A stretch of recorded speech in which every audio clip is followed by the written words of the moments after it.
Today, I'm going to be building upon what I talked about in the last video and showcasing the very first MVP, minimum viable product, of our app.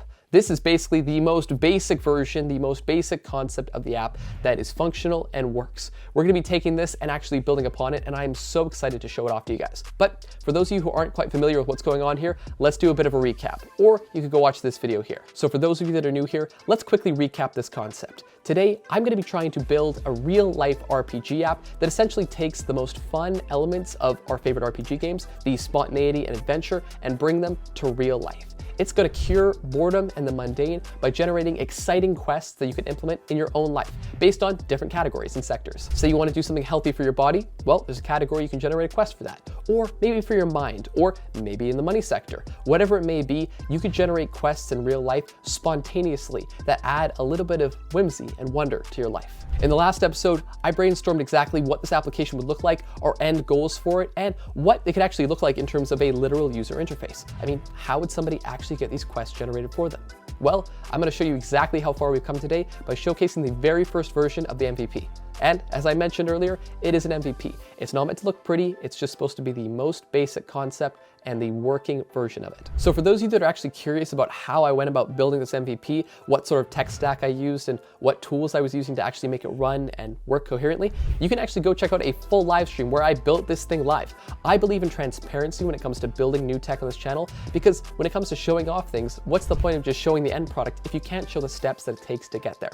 And this is the MVP for the Untitled project. I've gone through a couple of name ideas like Questly or Questify, but none of them really seem to stick so far, so I've just named it Untitled Project MVP. Hopefully, by the time this project fully begins to develop, we can figure out exactly what we want to call this based on the outcomes it gives us. And here it is, just as I described how it would be in the last episode. We have the categories of our life: money, growth, family, love, friends, body, mind, spirit, mission. They almost sound like infinity stones, don't they? This is of course inspired by Ali Abdaal's feel-good productivity book, which showcases the wheel of life and the 9 different sectors that you could break your life into. Essentially, at the end of each year, or the beginning of each year, depending on how you look at it, Ali goes through and checks on how he's doing in all these different sectors of his life by ranking them from a scale from 1 to 10. So I thought if you could break it down into the different sectors of your life for general goal setting, why can't you create spontaneous quests to make life a little bit more interesting? So we've got that here. At the top here, we've got all the categories just in a very simple drop down here. And let's select money in this case, and a button that says create new quest. Now, if I go ahead and hit this, it's going to actually load it, and we're going to see a couple options come up here. And it'll actually send that over to OpenAI and return us the quest. Now, it doesn't look too pretty to begin with, but we can see right here, Investing 101, description. Embark on a quest to learn the basics of investing and start your journey towards financial literacy and wealth building. Whew, that's a big, tall order. Although it may not look pretty yet, this actually emulates all the important aspects of quests in video games. If you've ever played Fallout 4 or RimWorld or any RPG game for that matter, you would find all the similar tactics that are used in those RPG quests and the way they're designed right here. You've got the title of your quest. You've got the description of your quest, which gives you the overall view about what you're doing and why you're doing it, and the steps that are required to get there, as well as the difficulty and how long approximately it'll take. In addition to that, we can also see the rewards here. What do you get from learning about these investing things? Increased financial knowledge and confidence in investment decisions, potential for passive income and wealth accumulation over time, enhanced financial security and future planning capabilities. That's pretty cool, but let's generate another one. Say I wanted to still do the money sector, but this quest wasn't exactly what I was looking for. Well, I want the AI to be constantly learning from you, understanding why you accept a quest, why you decline a quest, so that from the first couple quests that are accepted or declined, it can figure out what are the most important values to you and what do you value when it comes to doing spontaneous activities. So in this case, if I'm like, no, I don't want to focus on the investing side, let's regenerate that. We just go down here to this button. It looks like a regenerate arrow. We click on it. By clicking on that button, we get a completely brand new quest generated. All right, the Family Fitness Challenge. Oh, I can see I actually went up and selected family here at the top, so now we've got the family quest selected. Encourage your family to prioritize health and fitness by embarking on a fun and motivating fitness challenge together. Again, another medium quest. If we go back to money here and actually hit that regenerate button, we can say the Investment Diversification Challenge. Hard. You've been tasked with expanding your investment portfolio to include a wide...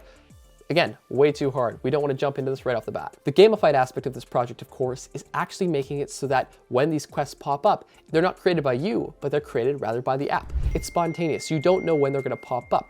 And if you want to do something, you should be constantly jumping on it and saying, yes, select, I want to add this to my active quests. Or If you don't like it, you can actually hit this reject button here and actually go through and, just reject it. Or, and this is the most exciting part, if you want to further customize this Quest app to your own personal specifications and preferences, you can actually hit this last button here, which is an orange question mark. Actually allows you to customize the app and how the AI takes the preferences for creating these quests and applies it to you.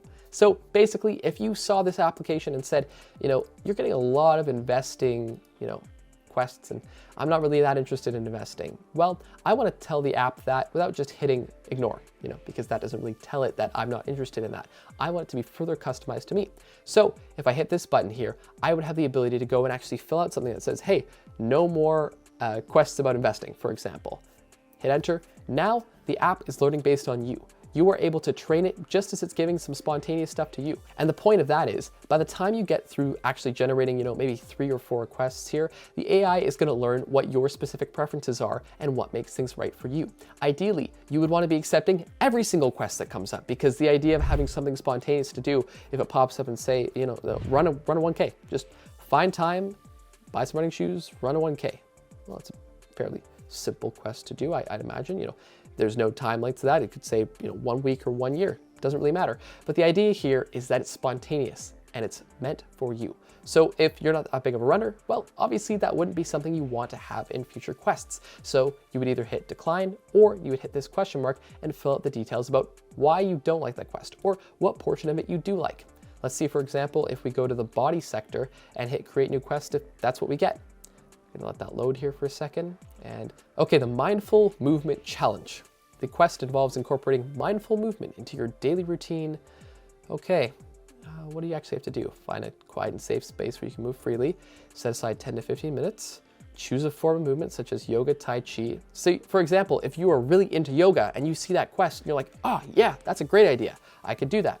Just go do 15 minutes of tai chi or yoga. Great. But if you're not somebody who's that into that, well, obviously you don't want that. So you could just hit that X there and it goes away. The idea here is that you should have all of these quests generated for you automatically so that you don't know when they're coming. If this pops up and says treasure hunt in the city park, embark on a treasure hunt throughout the city park to uncover hidden treasures and solve riddles that'll move you to the ultimate prize. Well, obviously that isn't something that would be that appealing to one of us. So we could hit the refresh button here and get a completely new quest. And we could have multiple attempts to do that. But if it's truly not meant for us, well, we could actually go ahead and just hit this X button here. It's not the right quest for us. By doing so, we're going to actually be training the application on us to make life more interesting, whatever that specifically means for us. If life being more interesting means going for more walks and more runs and just being more active in general, well, obviously this app can be catered to you if you actually go and accept those things. But if that's not your idea of what, being spontaneous and making life more interesting is, then you can customize it as these quests come up. The idea here is that you should accept every single quest that comes in because it makes life just that much more interesting. Now, let's take a little bit of a look behind the curtain, showing exactly what technologies I'm using and talk about where I want this app to go. As you might have expected, this app uses a combination of a React front end along with a Node.js backend powered by GPT-4. Now, obviously, OpenAI tools, I strongly advocate on this channel building tools that not only just regurgitate what chat-gpt does, but actually do it better. Of course, if you could have any of these things be done by chat-gpt, well, what would be the point of having it be an entirely separate application in and of itself? The goal here should be to build something that uses an interface, uses the software in a way that takes the concepts and technologies built by OpenAI and used in chat-gpt and elevate it to the next level. Not only do I want you to just be able to receive these quests, I want you to be able to accept them. I want you to be able to share your progress on them. I want you to make it a social and gamified aspect where you have the ability to see what your friends' quests are, your friends can see what your quests are. Make it some sort of social dynamic for ensuring that you can make life just a little bit more interesting. At the end of the day right now, this app is just for me. I'm not trying to build a business out of it or anything like that, but by building it in public, I can publicly showcase how the app's development is coming and underscore the key thing that I want to reiterate, which is its goal is to solve boredom. If you ever find yourself saying, I'm bored, you should be able to come to an application like this and see the recently generated quests that are there for you, or go ahead and actually hit, as we did in this video, create a new quest and have a new quest for something for you to do. I think the biggest thing about this project so far is making sure that the actual quests that are generated are exciting and relevant. Exciting is great, but exciting for the right person. If the quests that are generated aren't relevant to you, well, then it's not very easy to make it so that, it's going to be useful to you or fun. The goal here should be that before the first quest is even generated, we answer a few simple questions that give the algorithm a little bit of an understanding of where the right point to start is. So, for example, asking, would you like outdoor activities? That is one easy way to figure out if running in the park, going for hikes, going for long camping drives, whatever it may be, are going to be more appealing to you. Narrowing down a lot of these broad fields before you even get your first quest generated in the form of a few simple questions should make this more fun and engaging. Ideally, it shouldn't just be focused on my particular interest, it should be focused on anybody who is able to say, I'm bored and I want something fun to do. And not only is it just going to be a long-winded quest that takes place over several months, it could be something as simple as, hey, get up and go to this restaurant, go to this park, go do something. It just makes life a little bit more spontaneous and adds a little bit more adventure, such as in our favorite RPG video games. So, as I'm continuing to build in public, I am always curious to hear what some great ideas are. The fun thing is too, because I'm building this publicly, people in the comments can tell me exactly what features they think would go into the application that would be good. Ideas that maybe I never even think of. And more importantly, tell me which things suck about it. If something isn't going to be as engaging as it could be on this application and people have critiques, well, by posting it out publicly, I can get that feedback almost instantaneously and make the necessary adjustments to it. To wrap things up here, let's look at what's next for our quest log app. I want to make this app have social sharing, advanced progress tracking, and most importantly, making it so that the quests are as tailored as they can possibly be.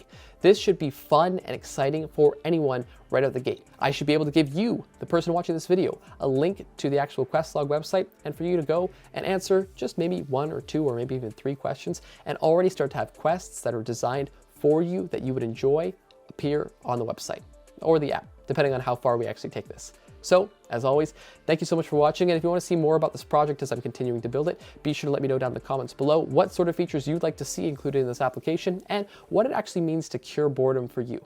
So, thank you so much for watching, be sure to hit that subscribe button to track all the progress on what we're doing, and I'll see you in the next one.